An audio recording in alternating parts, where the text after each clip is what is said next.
দেশ বিরোধী কোনো শক্তি যদি দেশের বিরুদ্ধে কোনো কাজ করতে চায় সেটা রুখে দেবার জন্য 18 কোটি বাংলাদেশি একত্রিত থাকবে। ভারত থেকে যে মিসইনফরমেশনের একটা ইন্ডাস্ট্রিয়াল লেভেলের মিসইনফরমেশন তৈরি করা হচ্ছে, মানে ইনফরমেশনের একটা যুদ্ধ শুরু করেছে ভারত বাংলাদেশের বিরুদ্ধে, সেটার সঠিকভাবে যুদ্ধ আকারেই প্রতিকার করা দরকার এবং মানে বিশ্ব মিডিয়াতে ফ্যাক্ট ফাইন্ডিং করে, মানে প্রত্যেকটা যে মিথ্যা আরোপ ভারতের মিডিয়া আমাদের বিরুদ্ধে লাগাচ্ছে প্রত্যেকটা ধরে ধরে শনাক্ত করে ওগুলোর অ্যাকচুয়াল ফ্যাক্টগুলো উদ্ঘাটন করে বিশ্ব মিডিয়ার কাছে ইংরেজি ভাষায় এবং আন্তর্জাতিক ভাষায় সঠিকভাবে রেগুলারলি পৌঁছে দেয়া, বিশ্বব্যাপী বাংলাদেশিরা যারা আছেন ডিয়াসপোরার বড় বড় জায়গায় তাদের সহযোগিতা নিয়ে প্রত্যেকটা এমবাসি মানে high commission, Bangladeshi high commission যারা আছেন তাদের প্রত্যেকটা হাই কমিশনকে স্পেশাল দায়িত্ব দিয়ে সঠিক ইনফরমেশন ছড়িয়ে দেয়া।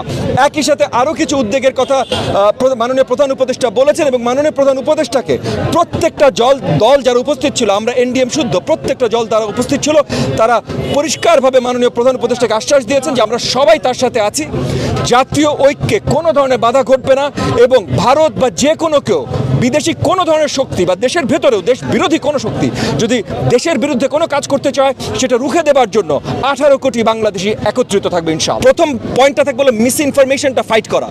সো মিস ইনফরমেশন ফাইট করার জন্য অনেকগুলো পদ্ধতি আমরা দিয়েছি, একই সাথে যেন বাংলাদেশের ভেতরে শান্তিটা বজায় থাকে, কারণ এই মিস ইনফরমেশন যে দেশের ভেতরে কোনো ক্ষতি ঘটায় না সেটা না, বাংলাদেশের অভ্যন্তরীণ শান্তি যেন বজায় থাকে সেইটা রিলেটেড অ্যাকশনস। সো এরকম করে 9টা ডিফারেন্ট অ্যাকশনস আমরা সাজেস্ট করেছি মাননীয় প্রধান উপদেষ্টার কাছে। প্রধান উপদেষ্টা আমাদের সবার প্রতি, সকল রাজনৈতিক দলের প্রতি আহ্বান জানিয়েছিলেন যে এরকম একটা ক্রিটিক্যাল ক্রাইসিস একটা মোমেন্টে দেশের জাতীয় ঐক্য বজায় রাখা, ধরে রাখা, এবং সেই আলোকেই সেই আঙ্গিকেই আজকে আলোচনা শুরু। উনি সবার কথা শুনেছেন।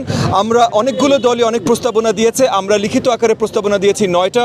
বড় দাগে এই প্রস্তাবনার মধ্যে জাতীয় ঐক্য ধরে রাখবার জন্য একটা কাউন্সিল তৈরি করা যেখানে প্রত্যেকটা রাজনৈতিক দল থেকে যেন অংশীদারিত্ব থাকে।